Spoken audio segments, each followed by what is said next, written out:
Hey everybody, and welcome to The Year Was, the podcast all about today that gives you just enough information to effectively be that guy at the party, causing all your friends to ask, hey, who invited you? Like, seriously, why are you here? I'm your host, Michael Montalvo. For the next few minutes, we will open history's door and find out what makes today truly unique. On this episode, we examine the events that occurred today, November 13th. A couple of things right away. A few weeks ago, we mentioned P.T. Barnum's Greatest Show on Earth, and, well, it was November 13th that he opened his new American Museum in Bridgeport. Also, Heart of Darkness was published as one volume, but we'll go into that in another episode. Instead, today we're going to talk about something that you can really sink your teeth into. We're going to take a bite out of the plate of history and learn about someone born on this day. That person was John Montagu, the 4th Earl of Sandwich. The year was 1718, and on this day, John Montagu, 4th Earl of Sandwich, was born. Well, born into nobility, his life was really far from easy. His father died when he was 4, and his mother is generally believed to have abandoned him and sent him to Eton when he was only 7. His grandfather, the 3rd Earl, died when Montagu was only 10, and that's actually when he inherited the title 4th Earl of Sandwich. He would go on to study at Eton and Trinity College before traveling abroad, and it was in his travels that he met Dorothy Fane in Italy in 1737. They would later marry in 1741. Together they had 5 children, although tragically, the first son died soon after birth.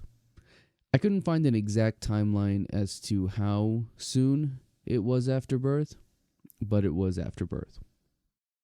Now, his marriage would sadly not prove to be a happy ending for him, as after the birth of their son William Augustus in 1752, the 5th of the kids, the two separated, and in 1755 she was declared insane by the Court of Chancery after years of mental decline. Let's back up a little bit.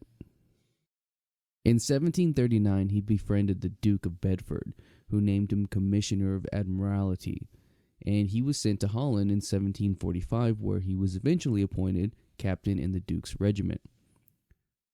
What's interesting here is that he would go on to become an aide-de-camp and then a colonel, all within the same year.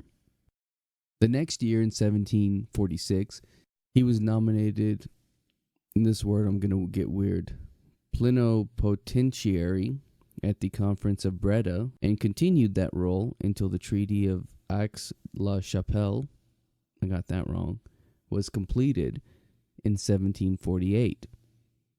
The French believed him to be weak and thought that they could take advantage of him due to his age, him being very young at the time. But Montagu proved to be a formidable force, and he was smart, and so he represented his country well. He returned home in 1751 and avoided political life until being appointed joint vice-treasurer of Ireland in 1755, which he held until 1763. However, now separated, his reputation was tarnished, and a story began to make its rounds.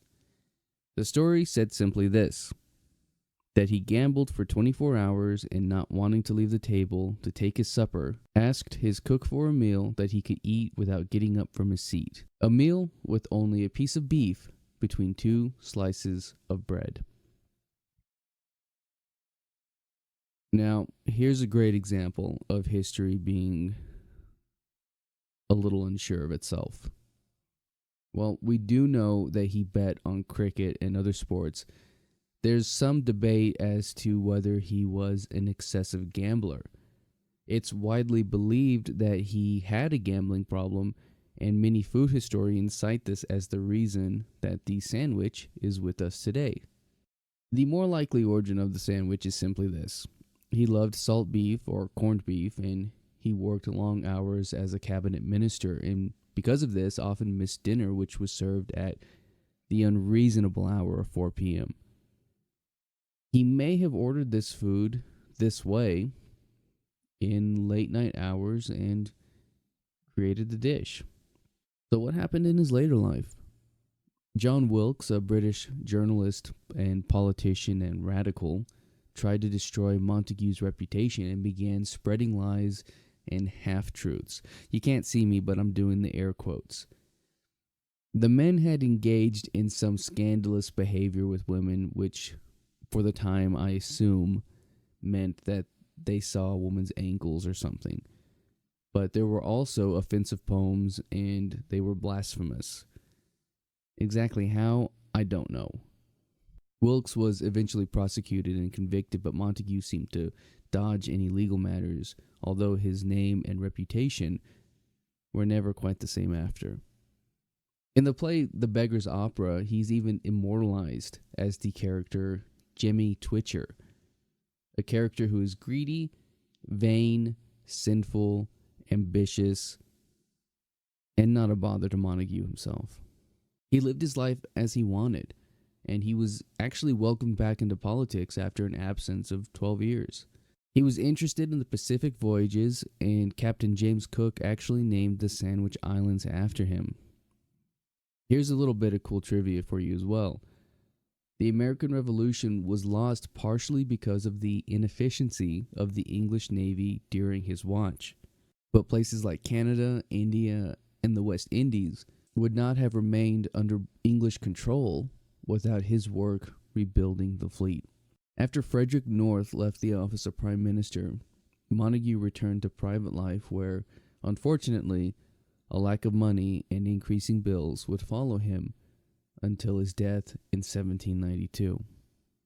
The important takeaway here is that almost certainly he was not the first person to make the modern sandwich, and most likely could have learned this in his travels through the Mediterranean. It's very likely that he took inspiration from Greek and Turkish dishes, but it is him that we credit the creation of the sandwich, and to him I say that we hold up our bread to salute him. And that's going to do it for us today. If you like this podcast and want to hear more, give us a rate and a review. That helps me out, helps me steer this in the right direction. Hopefully, a good direction for everybody. If you're watching this on YouTube, you can find the audio version on your podcast app of choice. Links in the description. You can find me on social media and at YouTube at the Apple Cider Club. And as always, I want to thank the Tim Kreitz Band for our musical theme and to thank you for listening. We'll see you next time.